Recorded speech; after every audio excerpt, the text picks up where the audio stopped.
बस चुप हो जाओ। ये कोर्स सुनो, जय भीम के नारे तो बहुत दिन से लगा रहे, ये सुनो, इसी में है सब कुछ। निवेदन करना राष्ट्रपति जी के नाम ज्ञापन है, क्योंकि प्रधानमंत्री जी तो उम्मीद खत्म हो गई है। प्रधानमंत्री जी तो उनका भी लड़ पा रहे लड़ाई जिनको सरकार बनाए। भाई बैठ जाओ। अरे मैं तुम्हें नेता बनाना चाहता हूं, तुम पत्रकार बनना चाह रहे हो, फोटोग्राफर बनना चाह रहे हो, बैठो यार, क्या कर रहे हो समाज। बैठ जाओ यार, ये कोई बात ठीक नहीं। इतनी बार मैंने कभी नहीं कहा आज तक तुम्हें, आज तक का रिकॉर्ड है, मैंने इतनी बार कभी निवेदन नहीं किया। आप जानते हो नहीं जानते हो? सुनो मेरी बात पर गौर करो, अब मत बोलो बस कोई भी।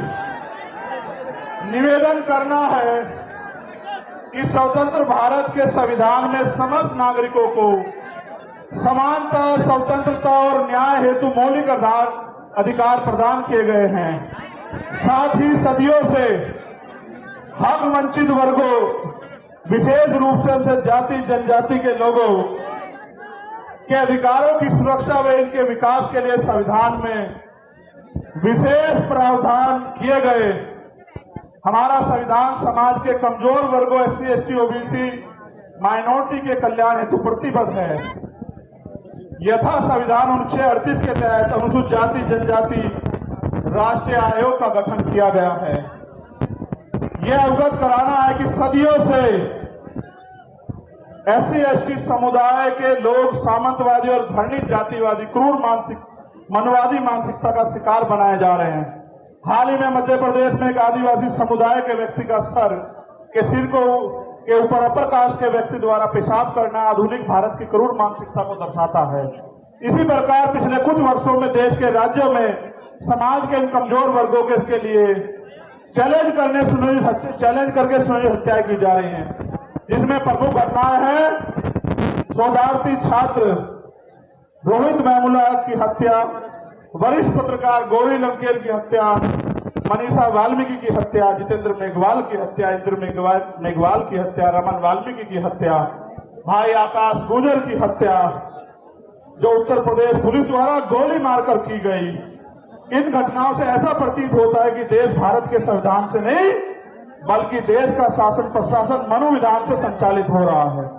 समाज के कमजोर वर्गों के खिलाफ आए दिन सुनियोजित हिंसा, हत्याओं तथा मॉब लिंचिंग घटनाओं का ग्राफ लगातार बढ़ता जा रहा है। एनसीआरबी की रिपोर्ट इसका सरकारी सबूत है।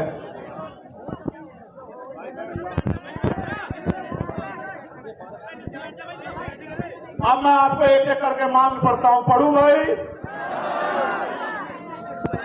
आप समर्थन भी करना होना चाहिए, नहीं होना चाहिए, ठीक है? क्योंकि भारत एक लोकतांत्रिक गणराज्य है।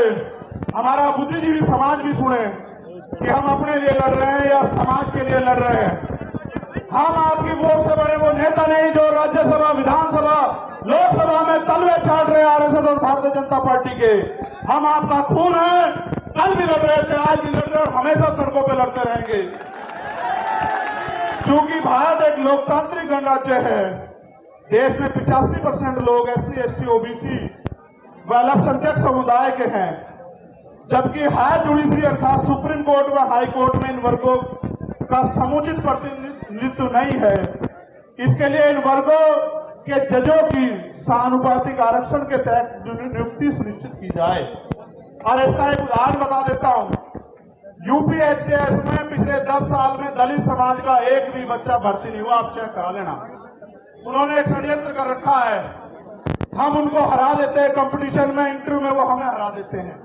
उन्होंने कहा इंटरव्यू में 80 नंबर नहीं आएंगे तो भाई कामयाब नहीं माना जाएगा। 70 से 79 देकर हमारे लोगों को निकाल देते। आप देखो, लोकतांत्रिक भारत में एक जज नहीं बना पिछले 10 साल में। आप इस बात को समझो, कितनी बड़ी साजिश है। पिछले वर्ग के भी 2-4 बने होंगे। ये बात आपको इसलिए बता रहा हूं कि आपके नेता जिनको आपने वोट से बनाया उनको ये दिखाई नहीं देता भाई। जब आपका जज नहीं होगा तो फिर 10 लाख का जुर्माना तो लगेगा भाई, ये नहीं। फिर संविधान के अनुच्छेद दूसरी मांग है, ये होनी चाहिए पहले वाली। संविधान के अनुच्छेद 38 के तहत गठित राष्ट्रीय अनुसूचित जाति जनजाति आयोग को एक संवैधानिक संस्था है। इस आयोग को प्रत्येक राज्य में गठन हो, जिसके अध्यक्ष सेवानिवृत्त हाईकोर्ट के जज हो। इस प्रकार जिला स्तर पर आयोग का गठन किया जाए तथा भारत के प्रत्येक जिले में SC/ST एक्सक्लूसिव स्पेशल कोर्ट की स्थापना की जाए, जो केवल SC/ST एक्ट में दर्ज केसों की सुनवाई करे और आयोग उनकी निगरानी करे। और इसलिए मैंने कहा कि बिहार वालों को भी अपने यहां आयोग बना देना चाहिए। ठीक है, ये होना चाहिए नहीं होना चाहिए? ठीक है, बहुत अच्छे। SC/ST एट्रोसिटी एक्ट 1989 के उपबंध 4 के तहत जिला स्तर पर जिलाधिकारी की संस्तुति में जांच प्रक्रिया की निगरानी हेतु अधिवक्ताओं की कमेटी का गठन किया जाए तथा SC/ST समुदाय के जघन्य अपराधों जिसमें कम से कम 7 वर्ष की सजा हो, पीड़ित परिवार को आर्थिक सहायता राशि कम से कम, जो भी 8,25,000 रुपए मिलती है, 50 लाख रुपए की जाए। पीड़ित परिवार के एक सदस्य को सरकारी नौकरी दी जाए। बताओ, सहमत हो या नहीं सहमत हो? भाई मंच के लोग हाथ नहीं उठा रहे हो, तो हम एक तरफ हो गए। चलो आगे बढ़ो। SC/ST वर्ग के अधिकारी कर्मचारियों का उच्च पदों पर, SC/ST OBC वर्ग के अधिकारियों कर्मचारियों का उच्च पदों पर समुचित प्रतिनिधित्व हेतु प्रमोशन में रिजर्वेशन का प्राविधान किया जाए तथा इन वर्गों का बैकलॉग कोटा पूर्ण करने के लिए विशेष भर्ती अभियान चला जाए। हमारे बहुत सारे अधिकारी कर्मचारी आए हैं, आप भले धीमे धीमे हमारे साथ खड़े हो रहे हो, हम आपके साथ खड़े हैं। प्रमोशन में रिजर्वेशन SC/ST OBC को लागू करवा के देंगे इस देश में, याद रखियो। सन 1931 के बाद देश में आज तक जाति आधारित जनगणना नहीं की गई, अतः जाति आधारित जनगणना की हम पुरजोर मांग करते हैं तथा जिसकी जनसंख्या भारी उसकी हिस्सेदारी के तहत देश में वास्तविक लोकतंत्र कायम हो सके एवं जनसंख्या के अनुपात में आरक्षण बढ़ाया जाए। आप चाहते हो जातिगत जनगणना हो? ठीक है। यह है कि सरकारी उपक्रमों तथा संस्थानों का निजीकरण संविधान की लोक कल्याणकारी राज्य की अवधारणा खिलाफ है, क्योंकि यह सरकारी नौकरी में आरक्षण को समाप्त करने की साजिश है। अतः निजीकरण पे तत्काल प्रभाव से रोक लगाई जाए। आप इसमें सहमत हो? जब हमारी सरकार आओगी, सारा जिनका निजीकरण हुआ उनका राष्ट्रीयकरण कर देंगे। आप इसका मतलब केंद्र और राज्य सरकार के सभी कर्मचारियों के लिए पुरानी पेंशन लागू की जाए। यह है कि सेना में अग्निवीर स्कीम को खत्म कर पुरानी भर्ती व्यवस्था लागू हो, क्योंकि आपने देश की सुरक्षा के साथ खिलवाड़ किया और नौजवानों के भविष्य के साथ लोग अग्निवीर से वापस लौट रहे हैं। इसको भी हम ही करा देंगे और किसी को नहीं। ठीक है, भारत एक कृषि प्रधान देश है, किसान देश की रीढ़ है। अतः किसानों की MSP की समय पर कानूनी लीगल गारंटी सुनिश्चित की जाए और अभी जो किसान आंदोलन हुआ था उसमें जो झूठे मुकदमे लगाए गए थे वो मुकदमे वापस हो और जो किसान सम्मान निधि 6,000 रुपए दे रहे उसको बढ़ाकर 24,000 रुपए किया जाए। यह है कि संविदा नौकरी में आउटसोर्सिंग भर्ती को तत्काल खत्म किया जाए तथा संविदा में कार्य कर रहे कर्मचारियों को नियमित कर्मचारियों को समान वेतन और अन्य सुविधाएं दी जाए। जो सफाई कर्मचारी ने संविदा पिछले 5 वर्षों से अधिक समय से ठेके संविदा पर रखे गए हैं, उनको संवैधानिक आरक्षण का अनुपालन करते हुए नियमित किया जाए। आप इससे सहमत हो? पहले तो ठेकेदारी होनी नहीं चाहिए, मगर जो ठेकेदारी में है, अगर सरकारी कर्मचारी को 50,000 रुपए मिल रहे तो उसको भी 50,000 रुपए मिले। इस बात पे सहमत हो? चलो ठीक है।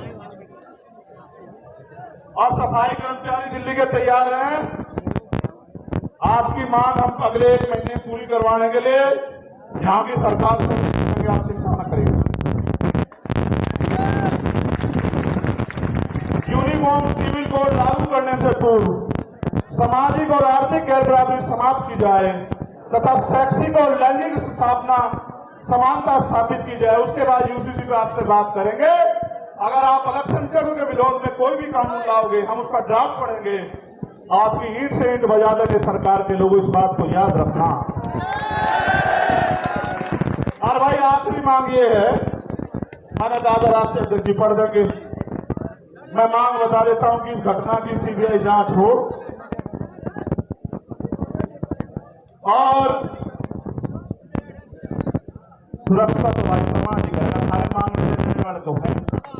लेकिन बड़ी बात यह है, ये समझना पड़ेगा कि देश के जब सरकार के नेताओं को सुरक्षा मिल सकती है तो हमारे नेताओं को भी सुरक्षा मिलनी चाहिए। सरकार आती जाती रहती है, हम भी टैक्स देते हैं, आप भी टैक्स देते हैं, हमारी संख्या ज्यादा, हमारा टैक्स ज्यादा है, बेसुरक्षा आपको क्यों? आपकी तो सरकार है, आप पे कौन गोली चला रहा है? गोली तो हम दलित पिछड़े अल्पसंख्यकों की छाती से निकल कर जा रही है, इसलिए सुरक्षा की जाए। मुख्यमंत्री जी उत्तर प्रदेश को मैं कहना चाहता हूं, अगर वो संत है और अगर वो न्याय की बात करते हैं, कानून के राज की बात करते हैं, तो वो वहां से पैरवी करें। और केंद्र सरकार अगर सच्ची है, उनका हाथ नहीं है स्टेट गवर्नमेंट का और केंद्र गवर्नमेंट का, तो वो रिक्वायरमेंट को जो है, जो यूपी गवर्नमेंट भेजे, उसको फाइनलाइज करके ऑर्डर करे सीबीआई जांच के। हम बताएंगे कि इसमें सांप चूहे शामिल है या बड़े बड़े अजगर जो है शामिल है। आपको पता है पहलवानों के मामले में न्याय कैसे हुआ, आपने देखा, आपको याद है, पहलवानों का समर्थन भी हमारे साथ है। और यहां मणिपुर की कुछ बेटियां भी बैठी है, वो मिलना चाहती है, मैं उनको भी सुनूंगा। और हमारी बहन प्रतिभा जी, वो भी यहां आई हुई हैं, जो पूर्व विधायक है नवलगढ़ से, उनका भी धन्यवाद। बहुत सारे साथी जिनके नाम छूट गए, यहाँ ओम प्रकाश रहेगा, हमारे छोटे भाई की सिस्टर,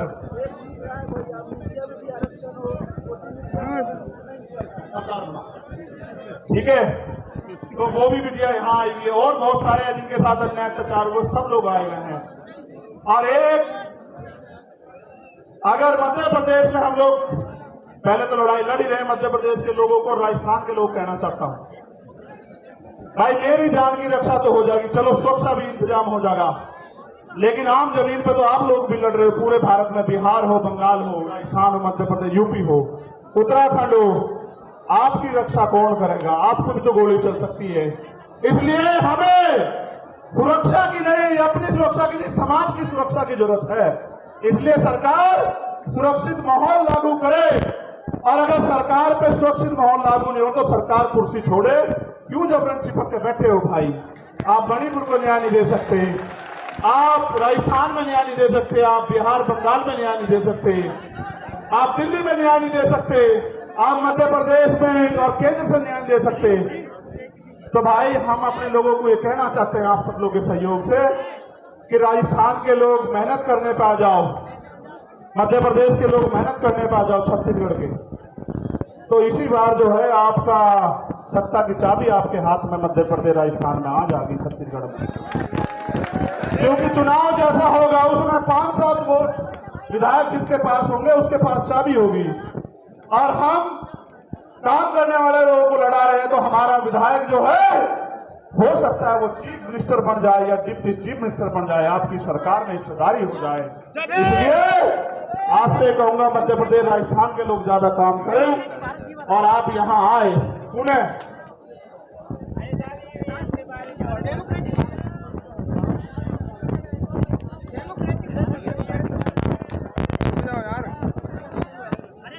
देखो भाई, हाँ ईवीएम के खिलाफ ये कह रहे हैं, मैंने गाड़ी में ही वो संदेश दे दिया कि ईवीएम का इलाज भी हम लोग करेंगे, हम ईवीएम के भी खिलाफ हैं। अब मेरी आखिरी बात सुनो जो बहुत जरूरी है, हम सरकार को 15 दिन का समय देंगे। अगर सरकार ने 15 दिन में हमारी बात नहीं मानी, फिर हम पीसी करके अपनी आगे की योजना के बारे में बताएंगे। और मेरा तो मानना है कि पूरे देश में हम जन जागरण करके 22% शेड्यूल कास्ट और 52% पिछड़े वर्ग के लोगों को और अल्पसंख्यक लोगों को जो है इकट्ठा करने का काम करेंगे, उनको 2 दुश्मन की पहचान करवाएंगे। और हमारा प्रयास ये रहेगा कि बहुजन समाज राज करे, उनके साथ अन्याय होना बंद हो। अब अगर आपके यहाँ वो यात्रा आएगी तो आप लोग मेहनत करोगे नहीं करोगे बताओ? अगर दोबारा बुलाऊंगा आओगे नहीं आओगे? अभी सोचो, पिछली बार हम चले गए, इस बार और चले जाएंगे। बहुत बहुत धन्यवाद। एक आखिरी मेरा ये अल्टीमेटम है देश के प्रधानमंत्री को, मेरा भी निकाल दियो भाई, मेरी बात को ध्यान से सुन लेना। मीडिया के जरिए प्रधानमंत्री के चले जाए के जरिए, अगर मणिपुर का न्याय नहीं रुका और मणिपुर के मुख्यमंत्री को नहीं हटाया गया और वहां कानून का नहीं किया गया, किसी भी देश की तरक्की का पैमाना और देश की महिलाएं हैं और हम पक्का बरत के भारतीय हैं। अगर मणिपुर की बेटियों के साथ अन्याय होगा तो हम मुंह छिपा के घर में नहीं बैठेंगे इसी जंतर मंतर पे। मैं चाहता आपको रामलीला मैदान भी बुला लेता, पता है इसलिए बुलाया कि जंतर मंतर का इतिहास है। आपने 21 मई को मुझे ताकत दी और ये वो धरती है जहां पहलवान बेटियों पे लाठियां चलाई गई। उस दिन मैं नहीं था कि जख्म का हिसाब करने के लिए मैंने आप लोगों को यहाँ बुलाया। बहुत बहुत धन्यवाद।